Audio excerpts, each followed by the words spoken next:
We land across the beach, proceed to the airfield, destroy an ammo dump, eliminating the remaining resistance. Sit tight till our relief arrives. If you read the title and the thumbnail of this video, you should know I'm gonna showcase a few examples why video game journalists and journalists in general needs a reset. I'm not gonna read to all of it, and also I'm gonna showcase a video clip from Geeks and Gamers themselves. Now before we get to that, let me showcase you this. We're gonna skip past the recap about the Denham's gene. I think some of you already know this. There was a backlash. The other day, Sydney Sweeney sat down for an interview at GQ. She was eventually asked about the gene ad. The interviewer is clearly trying to provoke an apology, but to her repeated annoyance, Sydney refuses to give in every time. Well, congratulations. She even invokes President Trump, seemingly trying to get Sweeney to admit being a Trump supporter, or at least not someone who hates the president, but Sweeney sidestepped it. But it's in the final moments where Sweeney appears to had enough with the interviewer proddings. You can watch this exchange below. Let me show you what's happening on Geeks and Gamers. Sydney Sweeney's been in. Where is it? I think I'm going to skip the part where it says. Again, I'm only showcasing examples, okay? I want everybody to see how insidious this shit is and how these interviewers handled this. I have the whole GQ interview here, and we don't need to. The first 10 minutes is talking about current projects and stuff like that. But there's about a 4-minute thing that I think people need to listen to, because look, do I think a lot of celebrities say stupid shit? 100%, because they're fucking retarded and not even real people. I also think that a lot of celebrities end up saying really stupid things because they're led to say stupid things from journalists who are sometimes very good at their jobs and presenting something and manipulating the conversation and, you know, making someone feel pressure to say something or encouraging them to say something, and we end up getting a clip out of it. Here's another reason, maybe folks. if they were just left to their own devices, they wouldn't have fucking said. This is an example of this interviewer doing exactly that, and Sydney Sweeney never fucking taking the bait. Throughout the first 10 minutes of this conversation, it's very happy. There's a lot of very, very good back and forth and cordial. And then they get to what she has wanted to talk about the entire fucking time. The activism. We're sort of talking around this American Eagle ad right now, and maybe we should just talk about it. So, were you surprised by the reaction? I did a gene ad.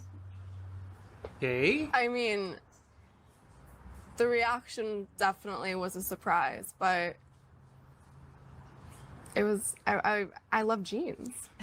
All I wear are jeans. I'm literally in jeans and a t-shirt like every day of my life. Jeans are uncontroversial. Jeans are awesome. Yeah, I like your jeans. You look great in your jeans. I think I know how you're going to answer this, but I'm going to ask anyway. I mean, the president tweeted about the jeans ad, or Truth Socialed about the jeans ad, and that just seems to me like a very crazy moment for anyone, and I wondered what that was like. It was surreal. It was surreal. Mm-hmm. But that's not enough, right? She's bringing up Trump because she wants to comment on Trump.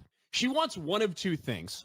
She either wants Sydney Sweeney, and probably in her mind, what she really wants Sydney Sweeney to do is say, you know, I guess cool, the president was talking about it, but I don't want to be associated with him, and I don't believe in anything he believes, and blah, blah, blah. That's what she desperately wants. Yeah. Or on the other hand, she would say, you know, I love President Trump, and it was so fucking cool, and it was awesome, and it was badass that he did that. You could right? tell Those are the two things that she this wants woman's out of lying. this. And she doesn't get it from the surreal reaction, so she pretends to understand Sydney Sweeney. And, you know, even if somebody who maybe I didn't agree with, but there's still a person in power, that would feel really, really good, right? To have that happen. Listen to how she sets this up. It would be totally human. I would probably feel like thankful that somebody had my back in public, you know, and conveniently some very powerful people had my back in public. And I wondered if you felt that way.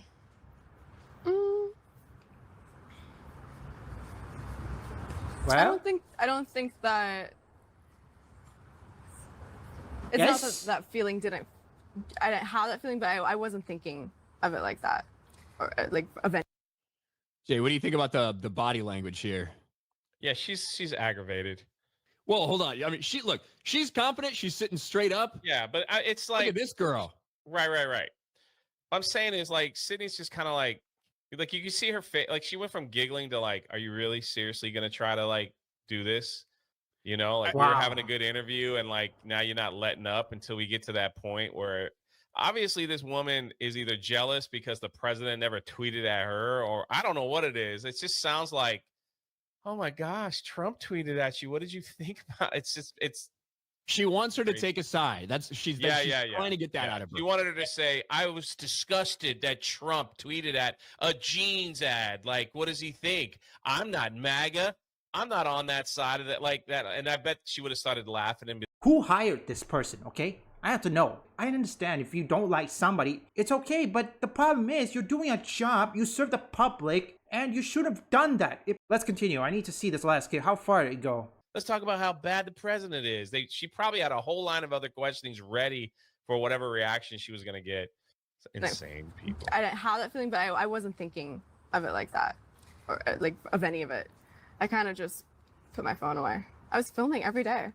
I'm filming Euphoria, so I'm working like 16-hour days. Good for you, and comrades. I don't really bring my phone on set, so I work and then I go home and I go to sleep. So I don't really see a lot of it. You've made a really good case for keeping your thoughts and your life separate from that work. But the risk is that, there's a chance that somebody Risk will my ass. get some idea about what you think Deposit. about certain. There's a risk that people might think you're MAGA. That's basically what she wanted to say. No, there's a risk that people might think you voted for Trump. You look at Sydney Sweeney's face right here. She's like, you. Oh, jeez, look at that, folks. Yeah, this is the part where we stop.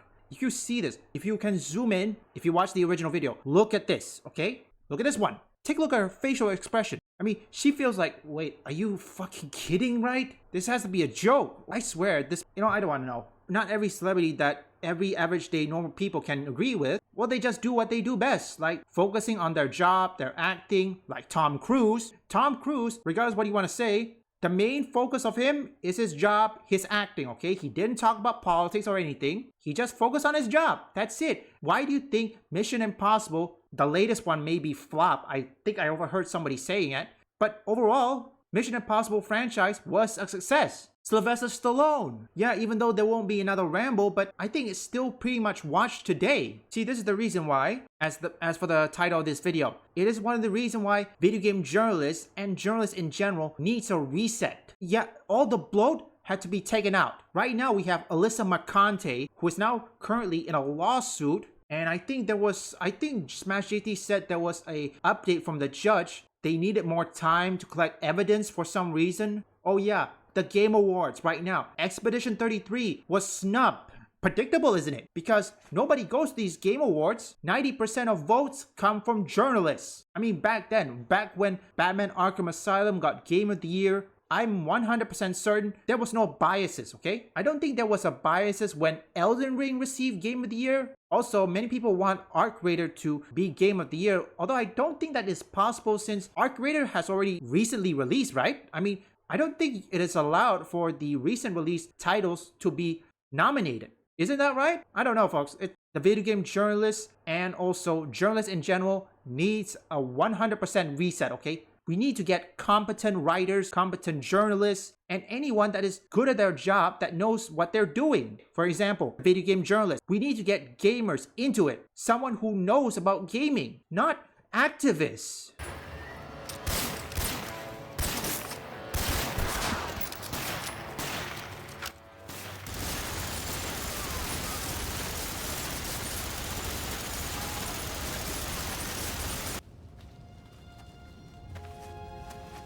Well done, Griffin. Now we got this airfield secured, we can get a foothold on this island and start pushing the Japanese back. We're through retreating, lad. America's back in this war.